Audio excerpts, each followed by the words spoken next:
ആ കാശ് ഉണ്ടെങ്കിൽ തന്നെ യൂറോപ്പിൽ 2 വർഷത്തെ കോഴ്സും പഠിക്കാം, അത് ലിവിങ് എക്സ്പെൻസും കവർ ചെയ്ത് പോവും. അത് കഴിഞ്ഞ് 2-3 വർഷം കിടന്ന് ഉറങ്ങിയാലും കുഴപ്പമില്ല. യൂണിവേഴ്സിറ്റിയുടെ ഒരു ഫീസ് മാത്രമേ വരുള്ളൂ. അല്ല, ഞാനൊരു എക്സാമ്പിൾ പറഞ്ഞത്, ഒരു 10 ലക്ഷം രൂപ ഫീസ് ഉണ്ടെന്നുണ്ടെങ്കിൽ ഇപ്പോൾ പോളണ്ട് പോലത്തെ രാജ്യങ്ങളിൽ, ചെക്ക് റിപ്പബ്ലിക്, ലാറ്റ്വിയ പോലുള്ള രാജ്യങ്ങളിൽ നമ്മൾ ഫീസും അടക്കാം, ലിവിങ് എക്സ്പെൻസും കഴിഞ്ഞ് കിടന്ന് ഉറങ്ങിയാലും കുഴപ്പമില്ല. പാർട്ട് ടൈമും ഇല്ലെങ്കിലും പ്രശ്നമില്ല, നമുക്ക് കവർ ചെയ്തെടുക്കാം. ശരിക്കും അപ്പോൾ യൂറോപ്പിലൊക്കെ ഫീസ് കുറവാണല്ലേ? യൂറോപ്പിൽ തന്നെ ഇപ്പം ശരിക്കും കുറച്ചും കൂടി അഫോർഡബിൾ ആയിട്ട് നമുക്ക് ചൂസ് ചെയ്യാൻ പറ്റിയ കൺട്രി ഇപ്പോൾ ഏതായാലും ചൂസ് ചെയ്യാൻ ഒരുപാട് ഓപ്ഷൻസ് ഉണ്ട്. ഇപ്പോൾ ഏറ്റവും ലോവസ്റ്റ് ഒക്കെ പറയുകയാണെന്നുണ്ടെങ്കിൽ Latvia, Poland, check republic, France കുറച്ച് കൂടുതലാണ്. എന്നാലും കമ്പാരിറ്റീവ്ലി UK ഒക്കെ വെച്ച് നോക്കുകയാണെങ്കിൽ കുറവ് തന്നെയാണ് ഫ്രാൻസ്. ഇപ്പോൾ ഏറ്റവും ഫീസ് കുറവ് നോക്കുകയാണെന്നുണ്ടെങ്കിൽ ഇപ്പോൾ ലാറ്റ്വിയ നല്ലൊരു ഓപ്ഷനാണ്, പോളണ്ട് നല്ലൊരു ഓപ്ഷനാണ്. പോളണ്ടൊക്കെ ഇപ്പോൾ വിസ റിജക്ഷൻസ് നല്ല കൂടുതലാണ്, അതിൽ ട്രിഗർ ചെയ്യുന്നൊരു വിഷയമാണ്, വിസ കിട്ടാത്തത് വലിയൊരു വിഷയമാണ്.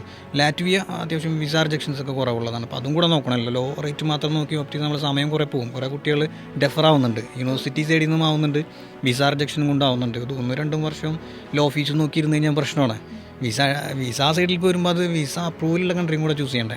ഇപ്പോൾ UK എന്തുകൊണ്ടാണ്, UK ധൈര്യമായിട്ട് വെക്കാം, എങ്ങനെ പോലും അത്യാവശ്യം ഇന്ത്യൻ സ്റ്റുഡൻസിനെ വെൽക്കം ചെയ്യുന്ന കൺട്രിയാണ്. അപ്പോൾ വലിയ വിസ റിജക്ഷനൊന്നുമില്ല, ക്രൈറ്റീരിയകൾ കുറവാണ്.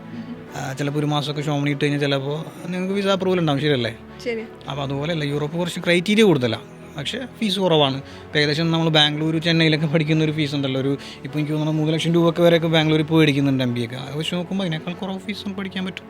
ഇപ്പോൾ ലാറ്റ്വിയയിലുള്ള തുറിബ യൂണിവേഴ്സിറ്റി, ഇക്ക യൂണിവേഴ്സിറ്റി, TSI എന്ന് പറഞ്ഞ യൂണിവേഴ്സിറ്റീസൊക്കെ അത്യാവശ്യം എക്സ്ക്ലൂസീവാണ്. ഇവിടെ പല കേരളത്തിലുള്ള ആളുകളായിട്ടൊക്കെ അസോസിയേറ്റഡ് ആണ്, അഡ്മിഷൻസ് ചെയ്യാനുള്ള എക്സ്ക്ലൂസീവൊക്കെ കൊടുത്തിട്ടുണ്ട്. ഇപ്പം നമ്മളായിട്ടായാലും കണക്ഷൻ ഉള്ളതാണ് TSI.